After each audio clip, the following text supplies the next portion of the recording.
Ուրեմն ես նշեցի այդ Նիկոլին ներկայացած հրեշը 3 գլխանի, որտեղ երկուսը ինքնուրույն խաղացողներ են, որոնք հույս ունեն, ռուսամետ են, բայց ինքնուրույն են, հա, Ռուսաստանի կողմից ուղարկված չեն, Ռուսաստանի աջակցությամբ չեն խաղում, եւ մեկ խաղացող, որը դժվար է պատկերացնել, որ համարձակություն է ունեցել խախտել Նիկոլ Փաշինյանի արգելքը եւ մտնել որպես ընդդիմադիր պայքարել Նիկոլ Փաշինյանի դեմ։ Հաշվի առնենք, որ նաեւ ձերբակալվեց Անդրանիկ Թևանյանը, որը Գագիկ Ծառուկյանի ցուցակում երկրորդ համարն էր, Բարգավաճ Հայաստանի ցուցակում երկրորդ համարն էր։ Ես վստահ եմ, որ սա էլ էր հատուկ օպերացիա, որովհետև այն արարքները, ինչի համար ձերբակալել են Անդրանիկ Թևանյանին, դրանք բոլորը մի քանի տարի առաջ տեղի ունեցած հանգամանքներ են։ Այսինքն մի քանի տարի առաջ էր, որ նա Դոնբաս էր գնում, ելույթ էր ունենում ORT-ում, ինչ որ բաներ էր անում, վստահ եմ, որ այն ժամանակվանից ինչ որ իրենք պետք է ունենային, ունեցել են։ Ինչքանով է դա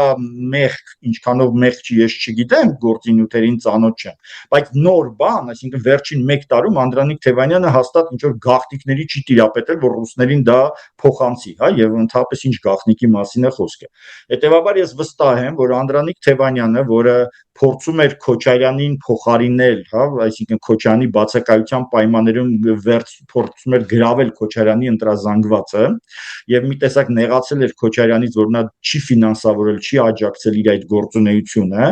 այդպես վիրավորված փնտրել է նոր փողի աղբյուր, Գագիկ Ծառուկյանը նրան այդ առաջարկությունն արել է, հավանաբար Նիկոլ Փաշինյանի խնդրանքով, եւ հիմա ստացվում է, որ Գագիկ Ծառուկյանի ցուցակում նույնիսկ ռուսական գործակալ կա եւ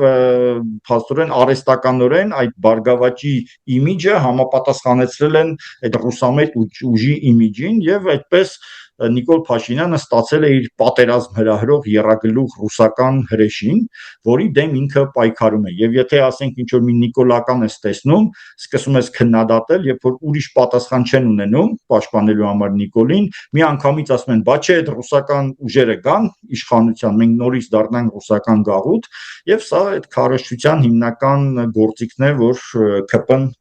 այս ընտրությունների ժամանակ օգտագործել է այդ ուժերի մասնակցությամբ։ Մենք այստեղ նաև հաշվի առնենք, որ Քոչարյանի կուսակցության հիմքում նաև Դաշնակցություն կուսակցությունն է, դա Քոչարյանի գլխավորած դաշինքի հիմքում նաև Դաշնակցություն կուսակցությունն է, եւ ասենք տեսեք դաշինքով մասնակցելը իրենց մոտ կարող է լուրջ խնդիր առաջացնել, օրինակ եթե հանկարծ ձայները պակասեն այնքան նախկին ընտրությունների համեմատ ձայները պակասեն այնքան, որ նրանք շեմը չհաղթահարեն, կստացվի, որ նրանք ամենաշատ ձայն փոշիացնողները կարող են դառնալ։ Դաշինքների շեմը ավելի բարձր է, քան կուսակցությունների։ Այո, կրկնակի բարձր է, 8% է։ Եվ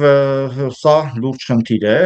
Մենք տեսնում ենք Սամվել Կարապետյանի կուսակցության հետ կապված բազմաթիվ քրեական գործեր։ Նիկոլ Փաշինյանը հիմքեր է նախապատրաստում, որ եթե հանկարծ ընտրությունների արդյունքները իրեն չգոհացնեն, ինքը այդ քրեական գործերի հիմքով չեղյալ հայտարարի այդ ընտրությունները եւ նոր ընտրություններ կազմակերպի, արգելելով, ասենք, չգիտեմ, այս կամ այն կուսակցության մասնակցությունը, սա նույնպես մենք պետք է հաշվի առնենք եւ ընդհանուր եզրափակենք, որ Նիկոլ Փաշինյանը ստեղծել է իր երազած ընդդիմությունը, բազմաթիվ առումներով խոցելի մի ընդդիմություն, որին ավելի հեշտ կարող է հաղթել։ Հա, նույնատիպ գործողություն ուզում եի ասել, կատարեցին Գյումրի նախկին քաղաքապետի հետ, երբ որ Վարդան Ղուկասյանը, երբ որ բռնեցին, կալանավորեցին ինչ որ քրեական գործերի հիման վրա, բայց ասենք այդ բոլորին հայտնի էր էլի այդ քրեական գործերը, ինչու հենց այդ ժամանակ։ Ու ձեր ասածներին ուզում եմ նաև ավելացնել այն փաստը, որ նայում ենք տնտեսական թվերի առումով ամենաշատը Հայաստանը Ռուսաստանից կախման մեջ է ընկել Նիկոլ Փաշինյանի կառավարության օրոք։ Այդքան կախվածություն ոչ Քոչարյանի ժամանակ է եղել, ոչ Սերժի, ոչ էլ ԼՏՊ-ի, այդ էլ իր կողմից, բայց ու տպավորություն է, որ ասենց ընտրությունից ընտրություն այդ ռուսական իր կողմից ռուսական ուժեր անվանվող այդ մարդկանց, այդ Քոչարյան բանման հանում է ինքը ասենց պահարանից հանում է, մարդկանց վախեցնում է, ընտրությունները անցնում են, ինքը էլի դրանց դնում է պահարանը, պահում է մինչև մյուս ընտրություններին։